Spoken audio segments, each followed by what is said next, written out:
이반 일리치의 삶은 지극히 단순하고 평범했으며 그래서 대단히 끔찍한 것이었다.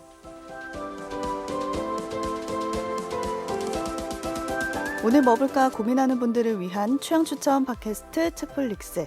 이번 에피소드는 톨스토이의 소설 이반 일리치의 죽음 속 한 구절로 시작합니다.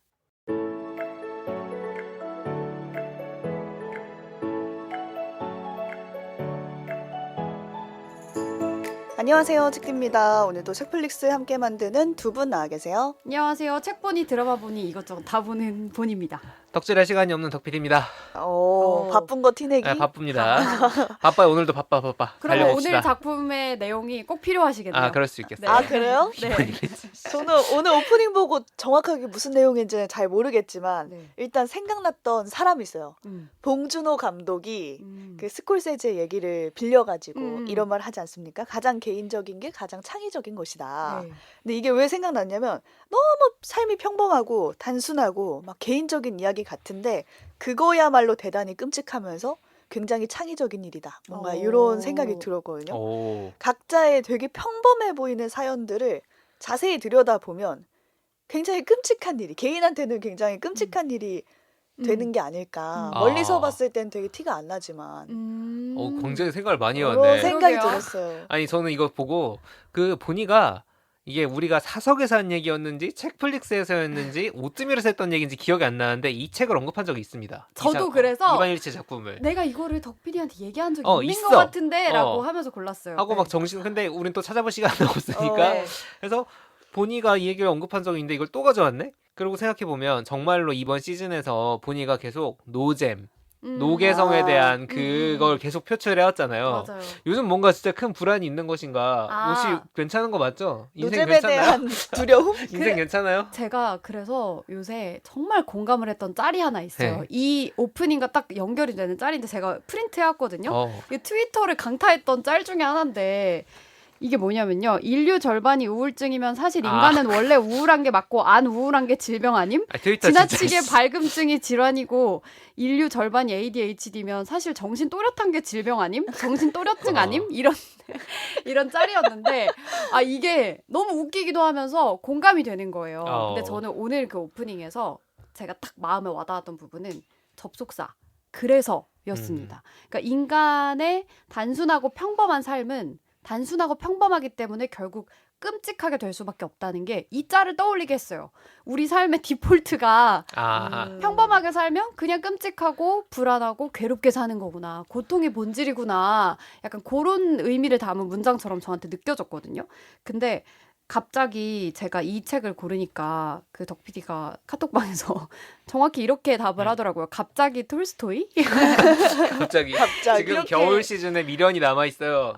그래서 제가 약간 변을 준비를 했는데 오늘 제가 준비한 책이 톨스토이의 이반 일리치의 죽음이잖아요. 그래서 요즘 제가 이 짤에 꽂히기도 했고 그러니까 평범한 삶은 필연적으로 좀 끔찍할 수밖에 없다. 약간 요런 담론에 제가 그 젊음을 상실하면서 그걸 느끼는 것 같아요. 근데 이 책이 저한테는 그러니까 인류가 디폴트로 가지고 가는 불안, 허무감, 그 우울함에 좀 가장 직접적인 답을 주었던 소설이 아닌가. 그러니까 진짜 답은 이겁니다라고 딱 이제 알려줬던 책이어서 우리가 아마 이 에피소드가 책플릭스의 당분간의 마지막이 될 거잖아요. 이렇게 스포까지. 끝까지 그래서 들어보시죠. 여러분께 뭔가 그 선물로 제가 받았던 그 답을 좀 공유해드리고 싶어서 이 책을 공유를 했고 사실 톨스토이 책 하면은 진입장벽이 크게 두 가지가 있는 것 같아요. 첫 번째는 분량이 그죠. 분량이 너무 길고 두 번째는 사람 이름이 너무 어렵다. 맞아요. 그래서 이 사람이 어떤 사람인지 끝까지 이제 캐릭터를 파악하기가 어려운데 이름이 한 7글자 되고 이러니까. 그쵸. 제가 이 책을 좋아하는 이유는 그 두 가지 장벽이 없습니다. 단편이고. 네, 굉장히 짧아요. 200페이지도 안 되는 짧은 책이고 그 인물도 얼마 안 나오고 이반 일리치 이름도 입에 착착 붙고 맞아.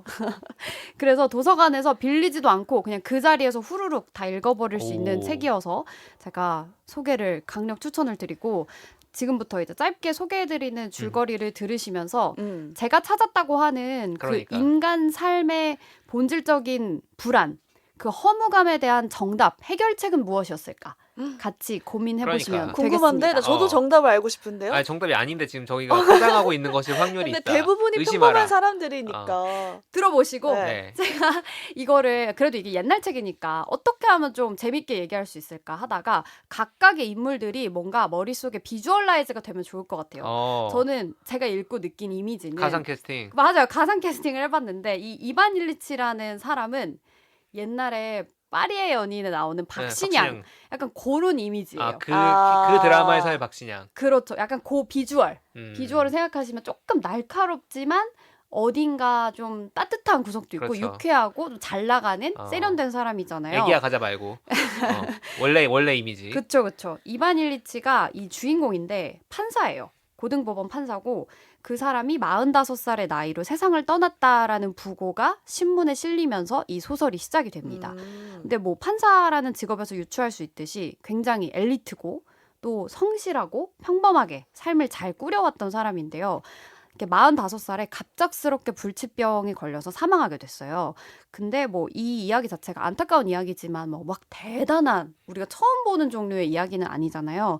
그래서 그 유족으로 뭐 가족들, 부인이나 뭐 아들, 딸이 있고 법조인 친구들이 이제 그 장례식장에 이제 오게 되는데 막 안타까워하면서도 속으로 어떤 생각들을 하냐면 이제 이 사람이 죽었으니까 내가 승진을 하게 되나? 이러면서 월급이 그럼 이만큼 오르려나? 이런 생각을 하면서 기대하기도 하고 부인도 마찬가지로 슬퍼하면서도 동시에 그러면 남편 앞으로 연금이 얼마가 나오고 지원금이 얼마가 나오겠다. 이런 것들을 계산하는 장면이 이제 일부에 나옵니다. 근데 이게 뭐 보면서 이들을 도덕적으로 제가 저지하지는 않게 되는 게 또 현실적인 문제잖아요. 그렇죠. 네. 우리도 막 가족의 장례를 필요하죠. 치를 때 장례 비용이나 뭐 그런 것들을 생각하게 되기도 하니까 그래서 일부가 이렇게 그의 죽음 이후의 시점에서 묘사가 되고 2부가 이제 과거 시점인데요. 그러니까 이반의 1인칭 시점에서 진행이 됩니다. 그러면서 이반 일리치가 병을 진단받고 죽기까지의 그 이야기가 2부에서 얘기가 되는데 2부를 시작하는 첫 문장이 오늘 오프닝 그 문장이에요. 그래서 이반 일리치의 삶은 지극히 단순하고 평범했으며 그래서 대단히 끔찍한 것이었다라는 그 문장으로 시작을 하는데 이반 일리치의 삶을 그냥 요즘 흔히 말하는 갓생이라고 생각하시면 딱 이해가 되실 것 같아요. 그러니까 소설 속에서 그를 어떻게 묘사하냐면 능력 있고 활달하고 상냥하고 사교적이면서도 의무라고 생각되는 일들은 철저히 해내는 사람이라고 하거든요. 얼마나 갓생입니까? 열심히 살았네요. 그렇죠. 약간 진짜 엄마 친구 아들 중에 뭐 꽤 유복한 집안의 차남으로 태어나서 명문대 법과대학에 진학했고 판사가 됐고 그리고 또 이런 애들 특징이 본인도 경제적으로 부족함 없이 자랐는데 주위에 부자가 많아. 주위에 상류층이 많아요. 부럽네. 그래서 이 이반 일치는 항상 그 사람들처럼 살고 싶어해요. 본인도 진짜 헛스를 해서 그래서 이제 소설 속에 어떤 묘사가 있냐면 이반은 언제나 상류층의 기준에 자신을 맞추면서 살아왔다라고 표현을 해요. 그래서 자산 증식, 그러니까 나도 부족함 없이 자랐지만 나도 자산 증식해서 그 고급 주택, 고급 가구. 그러니까 거기서 그 동네 이름이 나오는데 뭔가 한국으로 치면은 그러니까 딱 흔히 말하는 한남동? 그쵸 뭐 한남동, 청담동에 나도 살고 싶다 이런 느낌으로 그러면서 그런 생활에 어울리는 아내도 파티에 이제서 만나서 상류층 아내를 만나서 결혼도 하고 정말 완벽한 꿈에 그리던 어떤 신분 상승, 그 자신의 그 노력으로 공부로 그걸 이뤄내죠. 그리고 뭐 판사가 돼서도 야망 있게 막 항상 가장 명예의 중심에 있는 자리로 승진을 해서 찾아가는 그런 사람이에요. 근데 그렇게 살다가 어느 날 갑자기 옆구리에 통증이 느껴지기 시작하고 이게 뭐지? 근데 정말 대수롭지 않게 여기다가 그 통증이 너무 심각해져서 병원에 갔는데 불치병 진단을 받게 됩니다. 그러니까 굉장히 반짝반짝하고 똑똑하게 이렇게 살아오던 사람이 육체적인 고통을 겪으면서 무너지는 그 과정의 묘사가 너무 비참하게 느껴지거든요. 왜냐하면 판사면 얼마나 똑똑하겠어요. 이성적이고. 근데 어떤 사람이 내가 종교적인 방법으로 병을 치료하는 방법을 알았다라고 하는데 거기에 혹하는 거예요. 근데 그러면서 본인이 당연하지. 스스로 혼잣말을 해요. 내가 이 정도까지 망가졌나? 이렇게 얘기를 하기도 하고 그리고 스스로가 얘기하기를 나는 언제나 논리적으로 인간은 죽는다는 걸 알고 있었는데 나 자신에게는 해당되지 않는 일이라고 생각했다. 왜 나한테 지금 이런 불치병이란 일이 생겼을까? 막 원망, 괴로움, 고통, 분노 그러면서 스스로를 괴롭히기 시작합니다. 그래서 결국은 육체적 고통에서 시작해서 정신적 고통이 더 심해져서 거기에 잠식되어 버려요. 근데 이제 가족들은 어떻게 반응을 할 것 같아요? 그러니까 처음에는 불쌍하게 여기고 아마 아빠 열심히 낳으세요 하지만 점점 시간이 지나면서 그 간병해주는 가족들 사이에서 본인이 소외되고 있다는 거를 느끼기 시작합니다. 예를 들면은 딸이 예비 사위로 판사를 데려와요. 그러니까 아빠처럼 자기도 판사랑 결혼하겠다고 데리고 오는데 아빠가 얼마나 자랑스럽고 명예롭고 건강한 그런 아버지였겠어요. 근데 이제 그렇게 누워만 있는 아버지 앞에 자기 예비 남편을 데리고 왔는데 묘하게 그때 자기가 이들한테 짐으로 여겨지고 있다라는 걸 깨달아요. 그러면서 괴로워하고 아, 난 인생을 잘못 살아왔다라고 고백하기까지 합니다. 근데 그 고백이 이렇게 이제 표현이 되어 있는데 생명력 없는 업무와 돈 걱정. 그렇게 1년, 2년, 그리고 10년, 20년. 언제나 똑같은 삶. 살수록 생명이 사라져가는 삶. 한 걸음씩 산을 오른다고 생각했지만 사실은 한 걸음씩 내려가고 있었던 거야. 라고 고백하면서 자신은 인생을 잘못 살아왔다. 라고까지 고백을 하게 됩니다. 그러다가 너무 약간 저는 여기서 1년, 2년, 그리고 10년, 20년 이 부분에서 내가 그러면 난 지금 이 중에 한 8년? 이렇게 생각을 하게 또 됐는데 불안에 빠졌구만. 그 고통의 한가운데에서 뉴페이스가 등장을 합니다. 바로 이제 간병인이 필요하게 된 거예요. 누워서 배변 처리를 해줄 사람, 아주 그 굳은 일, 험한 일을 맡을 간병인을 이제 고용을 하게 되는데 게라심이라는 인물이고 저는 게라심은 어떤 사람으로 상상을 했냐면 폭삭 속았수다의 딱 관식이로 떠올리니까 이해가 됐어요. 근데 박보검만큼 엄청 잘생기진 않았지만 캐릭터 성정이 약간 관식이에 가까운 사람이에요.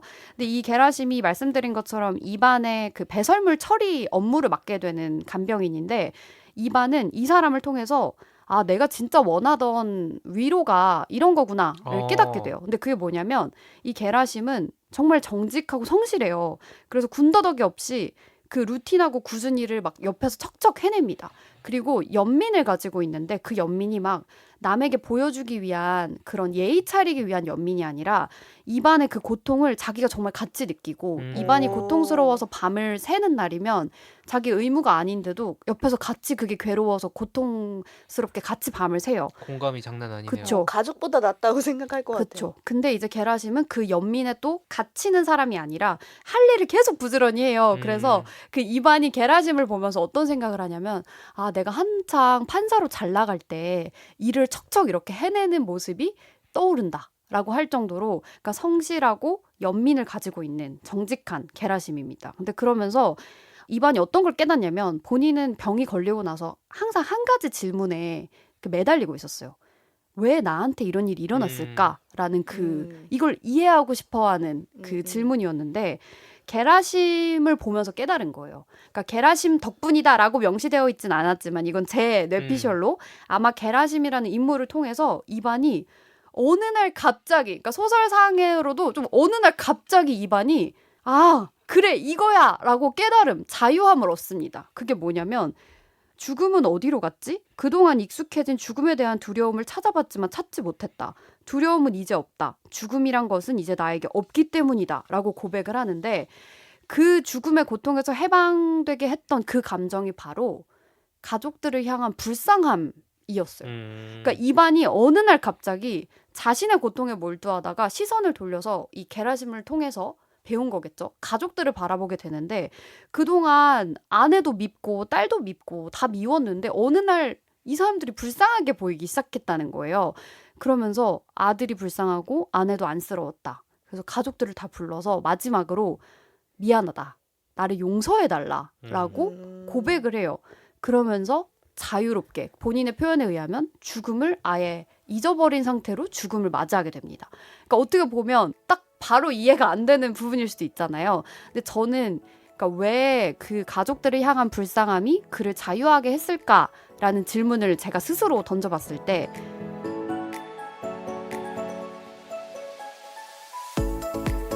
이반 일리치가 자신을 바라보다가 이제 타인을 바라보게 된 그 시선의 이동이 있잖아요. 그래서 아 나의 고통을 보다가 나 말고 내 죽음 이후에 이 가족들에게 무엇을 남길 수 있을까를 고민하게 됐기 때문이라고 생각해요.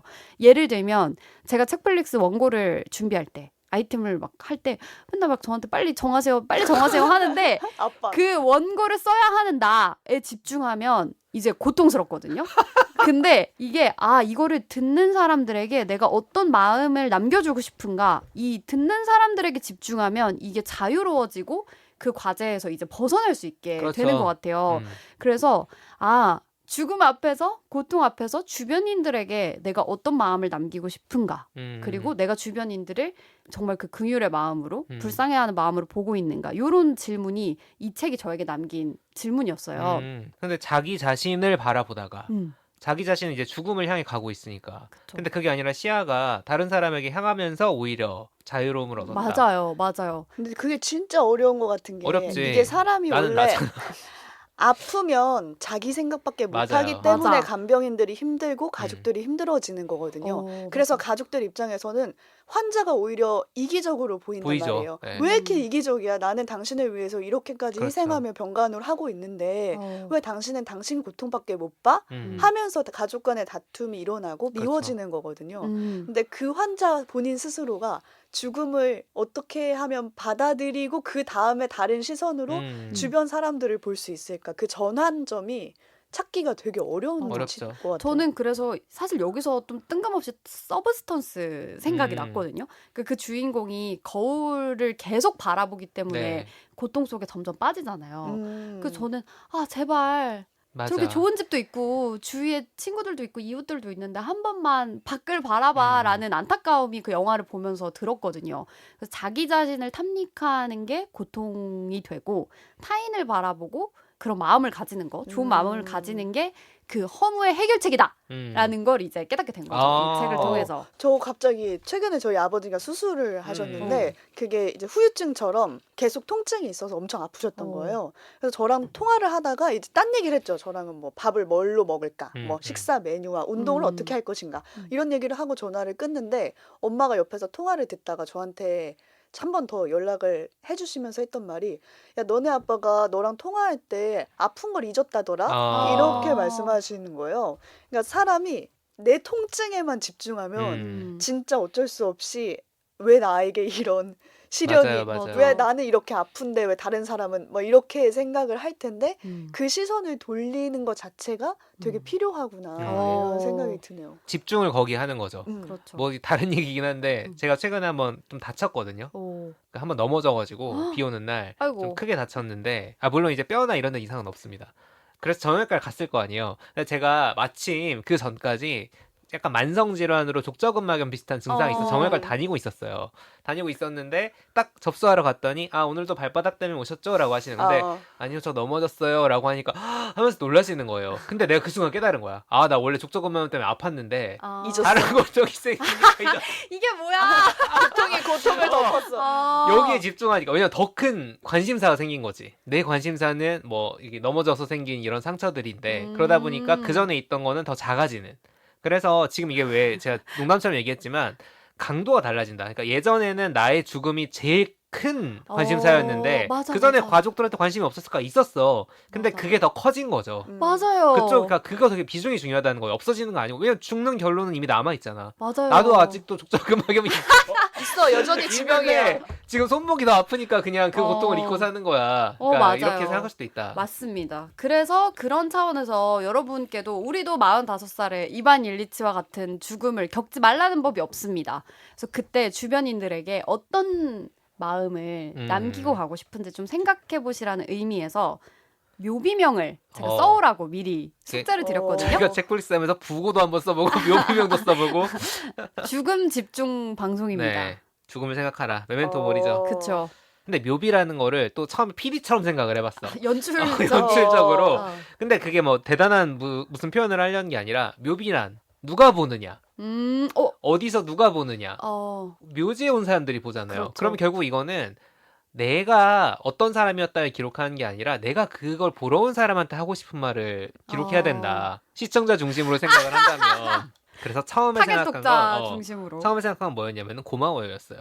오. 보러 와줘서 고맙다. 이거였는데 또 뭔가 약간 너무 그러면 나에 대한 그게 그래, 누구든지 그게 간에 고마울 거 아니야. 맞아. 그래서 또 나로 조금 옮겨볼까 해서 두 번째 생각한 게 보고 싶다였어요.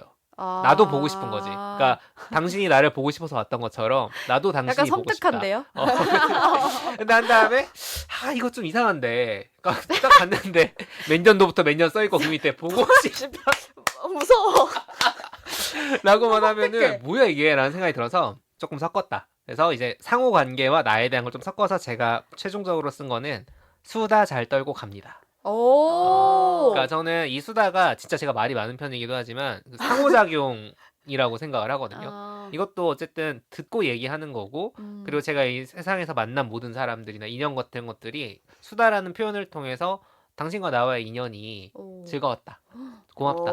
악연이었다 하더라도 고맙다. 괜찮은 것 이제 같아요. 그런 느낌으로 괜찮은데? 수다 잘 떨고 갑니다. 악연이었더라도 악연인 사람이 찾아올까요? 왠지 어울리는 것 같아요. 오. 덕PD랑 수다 잘 떨고 갑니다. 그러게요. 이 말이. 저는 그 보러 오는 사람을 상상하긴 했어요. 묘비가 이렇게 회색깔로 있고 저도. 어떤 사람이 올 거 아니에요? 꽃 들고 이렇게. 그럼 그 사람한테 내가 어떤 사람이었는지도 뭔가 음. 메시지를 주고 싶고 그래서 좀 길어졌어요. 죄송해요. 읽어주세요. 네, 저는 모두를 이해할 수 있었으나 자신만은 이해하기 어려웠던 책디. 남에게만큼 자신에게 관대해지기를 소원하며 노년을 보내다 이제 조금은 자신을 알 것 같다며 자주 미소를 지었던 책디가 이곳에 묻히다. 오. 이렇게 썼거든요. 어. 그러니까 저의 평생의 고민인데 좋다. 알고 다른 싶구나. 사람한테는 되게 관대해요, 저는. 어떤 행동을 하든 오케이. 그럴 수 있지. 근데 나한테는 그게 안 되는 게 좀 내 스스로도 너무 미안하고 그걸 해결하기 위해서 내가 막 좋아하는 건 무엇인지 나한테 관심이 되게 많은 지금까지의 삶을 살아왔던 것 같거든요. 근데 노년에는 그걸 조금 발견할 수 있지 않을까? 그리고 좀 더 나한테 관대해질 수 있지 않을까? 근데 그런 내 삶을 오는 사람이 한 번씩 상기해줬으면 좋겠다라는 느낌으로 적어봤는데 묘비가 좀 꽉 찰 것 같아서 좀 폰트를 별로예요. 작게. 아니야 그 정도는 찰걸? 그 맞아요. 정도는 쓸 수 네. 있을걸? 이 조각하시는 분들이 어. 좀 힘들겠지만 그러니까 돈이 좀 들 것 같아요. 근데 좋은 게 그 자리에 인사하러 온 사람들은 아마 그동안 그 이해받음을 받았던 사람들일 거잖아요. 그래서 맞아. 나를 그렇게 이해해줬었지. 그랬으면 좋겠네요. 네, 그렇게 생각하지 않을까 싶고. 근데 일단 숙연하다이. 묘를 안 쓸 건데 어떡하지? 진짜 티다 일단, 티. 생각해보자고. 저는 덕 PD가 저랑 MBTI도 완전 막 정반대고 ISFJ. 되게 다르잖아요. 근데 저랑 너무 동일한 그거를 생각해 오셔서 그래요? 오. 놀랐어요. 1번, 2번, 3번. 저희는 죽음 앞에선 비슷한 사람인가 봐요. 왜냐면은 저도 비슷하게 나 주변인들이 나 보러 왔을 때, 내 묘비 보러 왔을 때 내가 주고 싶은 게 뭔가 웃음을 주고 싶다. 왜냐면 우는 게 디폴트일 거잖아요. 그래서 거기서도 웃음을 네, 이왕 이제 노잼은 싫다 정말. 그쵸. 내 묘비를 찍어서 SNS에 올려줘. 그쵸. 이게 인스타에 인증해. 콘텐츠적인 가치가 있었으면 좋겠다 해서 웃음을 주고 싶은데 또 그렇다고 이게 나랑 무관한 걸 쓰면 안 되니까 전 이렇게 했었어요. 말 많던 그녀 진짜 조용해졌다. 어때요? 약간 웃길 것 같죠? 그리고 막 새소리 막. 거기 옆에 이제 스피커로 막 이렇게 해놓고 근데 제가 이게 너무 웃겨서 생각하고 다른 자기가 제 주변 사람들한테 말했어요. 말 많던 그녀 드디어 조용해졌다. 이거 어때? 이랬더니 제 친구들이 진짜 이 말 듣고 눈물을 글썽이는 거예요. 진짜? 갑자기. 그래서 제가 상상지도 못해서 왜 그래? F야? 그랬더니 진짜 조용해지면 그때 정말 너무 허전할 것 그치, 같아. 그치, 그치. 라고 너무 슬프다. 네, 다시는 들을 수 없다는 게 상기가 될 것 같대요. 그쵸 이 목소리를. 그래서 어떡하지? 그거 너무 슬픈가? 그래서 울지마 너도 곧이다. 이거를 이것도 그렇게 두 가지를 생각을 해봤습니다. 전 첫 번째 거에 한 표. 네네네. 알겠습니다. 그렇게 생각을 해봤고 끝입니다. 마무리 없어요. 진짜. 여러분도 아니, 묘비명을 여러분도 생각하시라. 묘비명을 좀 생각해보면 좋을 것 그거 같고. 댓글로 좀 남겨주시면 재밌을 예. 것 같아요. 그리고 여러분 저희가 저번에 부고를 한번 썼다 그랬잖아요. 맞아. 제가 책디가 과연 그 부고와 오늘의 이 묘비명을 얼마나 네. 다르게 가져올 것인가. 그리고 솔직히 저도 기억이 너무 안 나는 기억이 거예요. 안 나요. 뭐였어요? 그게 125화였거든요. 그렇게 인생은 이야기가 된다라고 이제 부고를 모아놓은 책을 오지가 소개를 맞아요. 했었어요. 오지가 소개했어. 소개를 했어가지고 거기에 저희가 막 부고를 어떻게 쓸 것인가를 예시를 들어왔어. 내 부고를. 네, 나의 부고를. 다행히도 저희 둘 다 겹치지 않습니다. 이건 약간 신문 기사 신문 기사 보고처럼. 네. 네, 그래서 제가 설명 좀 해드리려다가 안 겹쳤으니까 네. 가서 조회수 하나씩 더 올려주세요. 궁금해. 들어주세요. 뭐라고 125화입니다. 했어요? 나도 기억이 안 나. 들어가서. 그래? 아, 안 그럼 들을 것 막 몇 같은데. 세 나이로 막 이런 것도 써야 되잖아요, 원래. 아, 그 편 재밌어요, 근데. 그 오케이, 편이 뭐 책이 엄청 재밌다기보다는 저희가 국어를 가져와가지고 약간 소름 돋았던 거 기억. 그런 기억이 나요. 재밌겠다. 125화. 네.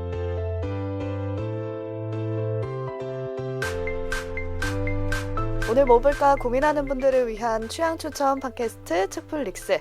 지금까지 이반 일리치의 죽음에 대한 얘기 나눠봤고요. 오늘 클로징 시간은 좀 특별하게 준비가 되어 있습니다. 그렇죠. 와. 저번에 한번 예고를 해드렸던 것 같은데 자신의 블로그나 SNS에 책플릭스를 언급해 주신 분들이 꽤 많아요. 되세요, 예. 네. 감동이에요. 그래서 한번 소개를 해드리려고 모았어요. 나사나 빠뜨린 인생의 블로그를 운영하고 계신 분이 이렇게 썼어요. 출퇴근길에 듣고 있는 팟캐스트가 있다. 왕복 1시간 거리로 출퇴근할 때마다 너무 심심하니까 출퇴근길에 담비 같은 존재로 발전하였다. 이거 들으려고 아침 일찍 일어나고 이거 들으려고 5시까지 열심히 공부한다. 책플릭스를 듣게 된 계기는 여러 가지가 있는데 대표적인 계기는 독서 모임을 하고 싶은 동린이에게 입문하기 좋다. 아, 이다. 독서 모임. 이분이 오. 블로그를 좀 보면은 그 글을 보면은 해외에서 공부하시는 분 같아요. 아. 그래서 이제 심심하신 거죠. 한국어로 된 이런 썰푸는 그런 오. 상황이 좀 그리우실 수도 있겠다라는 생각이 들었고 멋지다. 독서 모임 관련해서 이런저런 얘기도 풀어주셨습니다. 이거 들으려고 일찍 일어나고 이거 들으려고 막 공부를 한다는 거 그러니까 자체가 이런 걸 보면 저희가 놀라죠. 아니 진짜로? 감사하다 정말. 와, 태어나서 들은 말 중에 가장 책임감이 생기는 말 중에 이거 하나예요. 들으려고 일어나시는 분이 있다는 거예요. 지금 그게 말이 되나요? 그러니까 근데 너무 영광이네요. 우리가 이거 녹음하려고 일어나진 않는데 그치? 왜요? 왜요? 저 나 그렇게 그러는데요? 하는데. 다음 볼 때같이 지금 이거 영상 찍었어야 돼. 혼자만 쓰레기 만들고. 그러니까.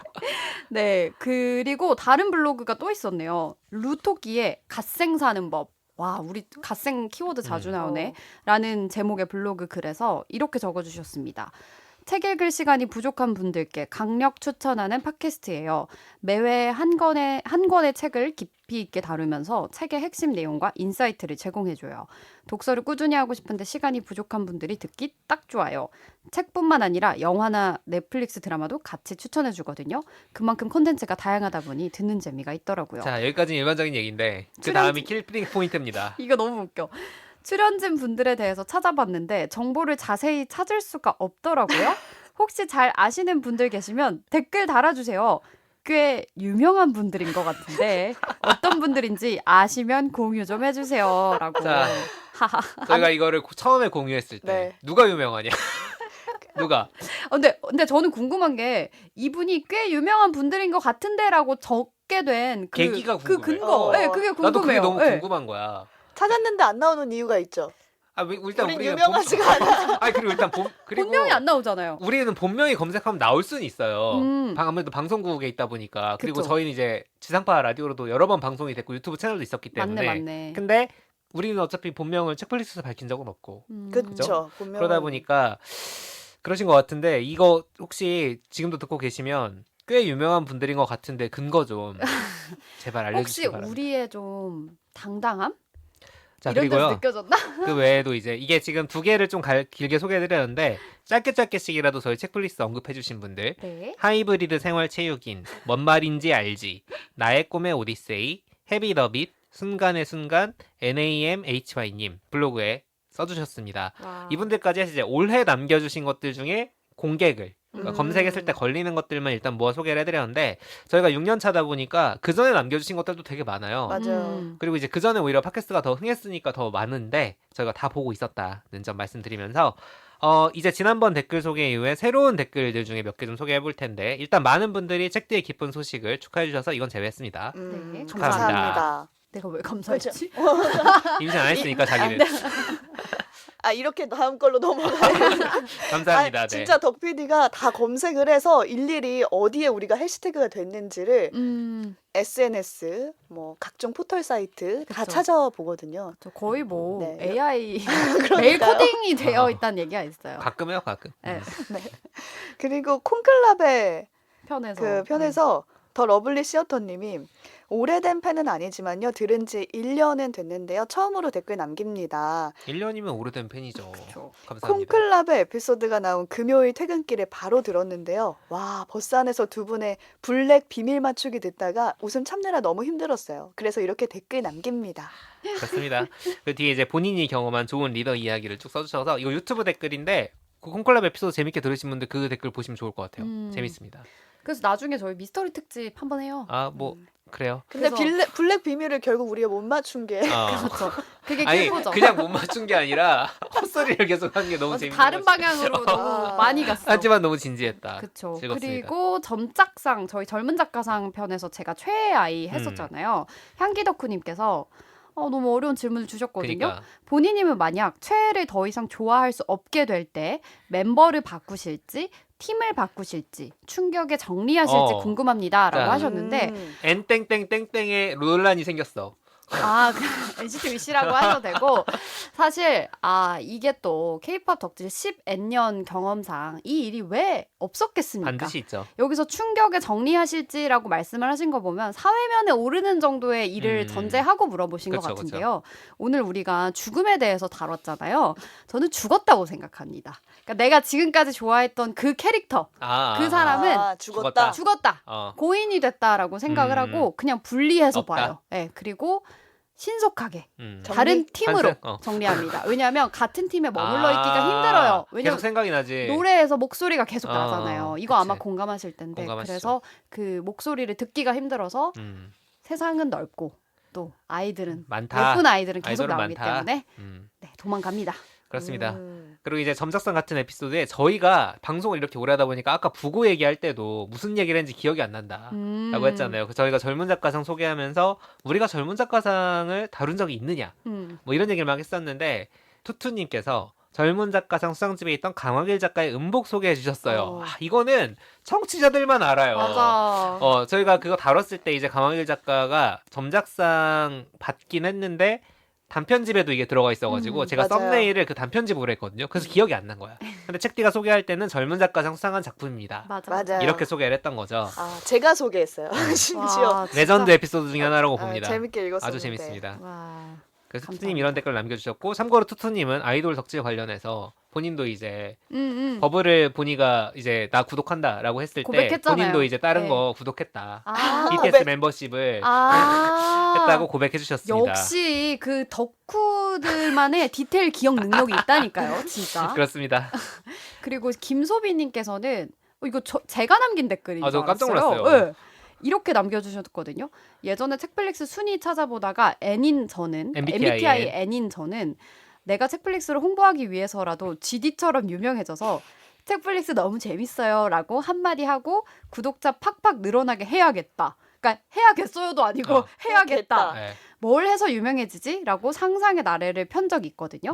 근데 제가 슈퍼 울트라 대문자 I이기도 하고 T가 발현이 되어서 내가 유명해지는 것보다 GD가 책플릭스 듣고 팬 되는 게 훨씬 빠르지라고 해서 포기했습니다. 라고 남겨주셨거든요. 저희가 그렇죠. 근데 저는 우리 김소비님께서 MBTI N이라고 하셨는데 저는 그보다 더 심한 N이에요. 그 GD가 지금 듣고 있을 수도 있는 거 아닌가. 조용히 있을 뿐이지. 네. GD가 향기 덕후일 수도 있다. 향기 덕후님일 수도 있다. 사실 가명을 쓴 것이다. 그렇죠. GD가 투투님일 수도 있다. 라고 생각합니다. 왜요? 예. 네. 생각하세요. 예. 근데 예. 저는 만약에 그렇다고 하더라도 밝히지 않기를 바랍니다. 그래요? 네. 내가 GD라고. 네. 내가 GD라고. 밝힌다고 해도 우리가 믿을 수 있겠지. 잘 보통은 모르겠- 내가 GD라고 밝히지 않고 그냥 자기 스토리에 한번 올려주면 되는데 아니요. 올리지 그런 마, 거 올리지 원치 마. 않아요. 저희 그냥 지금 계속 남고 싶구나. 저는 착각하고 있는 상태로. 오늘 그 간병인처럼 살고 싶어요. 정직하게. 묵묵하게. 정직한 거. 자, 아무튼 요행을 바라지 그렇습니다. 않고. 예. 근데 그래도 되게 감사하네요. 감사하죠. 자기가 홍보하기 위해서 GD가 되겠다는 그러니까 생각을 했다는 쉽지 것만으로도. 않아요, 여러분. 여러분 네. 주변에 그냥 이렇게 근데 이렇게 댓글만 남겨주셔도 저희 솔직히 정말 감사하고 뭐 홍보를 하고 싶으시다면 그냥 책 좋아하시는 분들, 영화나 드라마 좋아하시는 분들한테 넌지시 한마디 해주시면. 그러게요. 나중에 정도로. 막 파과가 어디서 상 받았는데 어. 저희 작품을 언급해주신 책플릭스. 책플릭스에게 이 영광을 돌립니다. 라고 합니다. 네. 또 쏠쏠님도 남겨주셨어요. 책플릭스, 오뜨밀, 라디오 가가로 진행자분들의 행보를 따라가고 어머. 있습니다. 새로운 시리얼도 기대돼요. 네, 쏠쏠님 라디오 가가의 책디가 도자기 만드는 어, 쇼츠를 너무 좋아요. 올렸더라고요. 그 계속 보고 있게 돼. 아니 그거를 찍어오라 그래서 저는 어. 사실 아니 나의 취미까지 건드린다고 어. 회사에서 아, 약간 그거 이런 본인이 느낌이 직접 들었는데. 제공한 게 아니라 당한 거야? 아 찍어와 주실래요? 해가지고 어. 아, 이게 각도가 안 나올 것 같은데요. 어. 했으나 고사했으나 찍어와 달라. 찍어서 회사를 근데 이렇게 저 너무 좋았어요. 그 어. 영상이. 그거 내가 그래요? 하라고 어. 계속 얘기했던 건데 아난내 근데 사적인 진짜 영역인데. 지금 들으시는 분들 전 진짜 꼭 보셨으면 좋겠는 게 진짜 저는 그 물레에서 걔가 돌아가면서 조금씩 모양이 바뀌잖아. 네, 그게 너무 그게 좋지. 너무 무슨 고양이들 멍하니 뭐 쳐다보듯이 어. 계속 보게 되더라고. 그래서 나는 좀 더 많이 보여줬으면 좋겠는데 하다 말더라고. 저도 많이 진짜 많이 좀 3시간짜리 보여주세요. 있으면 좋겠고 그 무슨 멜빵 같은 옷 입고 하는 것도 너무 잘 어울리시고 그렇습니다. 좋아요.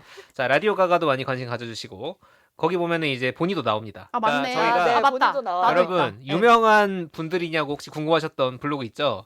그 유명한지는 모르겠지만 그 채널에 가면은 정체를 알 수 있다. 맞네요. 거기 보면 이제 본이의 그 광기의 눈동자도 나와. 꿀템 소개하고. 네. 그 많이 그렇습니다. 샀대요. 많이 그리고 따라 샀대요. 저는 이제 시리얼이라는 채널에서 일을 하고 있고 랩코니님이 이제 오뜨밀 영상이 사라져서 아쉬웠는데 시리얼이 더 기대된다. 제가 합류한다고 하니까라고 해서 그 오뜨밀이라는 채널이 라디오 가거로 바뀌었죠. 그래서 저희를 이제 쭉 들어주시거나 봐주셨던 분들이 이렇게 또 책플릭스에서 댓글 남겨주셔가지고 저희는 정말 감사하다는 말씀을 드리고 있습니다. 고향 네. 친구 만난 기분이에요. 외국에서. 그래서 이제 그런 채널들을 보고 계시면 여기 언급된 게 지금 라디오 가가랑 책플릭스, 시리얼 이런 채널들을 보고 계시면은 이제 또 저희가 하는 일들을 보실 수 있고요. 그 외에도 댓글 남겨주신 많은 분들이 계십니다. 정말 감사드리고 보니가 스포를 해버렸는데 이제 이쯤 되면 눈치채셨을 거예요. 굳이 이렇게 구구절절하게 댓글 읽고 댓글을 있고 읽게 하고. 블로그 소개하고 있고 한다는 거는 이제 오늘이 봄 시즌의 마지막 방송이란 뜻입니다. 몇 회 네. 정도 했죠 봄 시즌을? 봄 시즌 8번 했죠. 어. 네, 8번씩 하려고 했는데 뭐 사실 책뒤에 기쁜 소식이 있다고 말씀드렸는데 그러다 보니까 이제 휴직에 들어가요. 네 책뒤 맞습니다. 이제 저희가 못 봐요. 리터럴리 못 봐. 맞아요. 정말. 기쁨이가 나올 때까지 볼 수가 없어. 아 정말 못 보게 됐어요.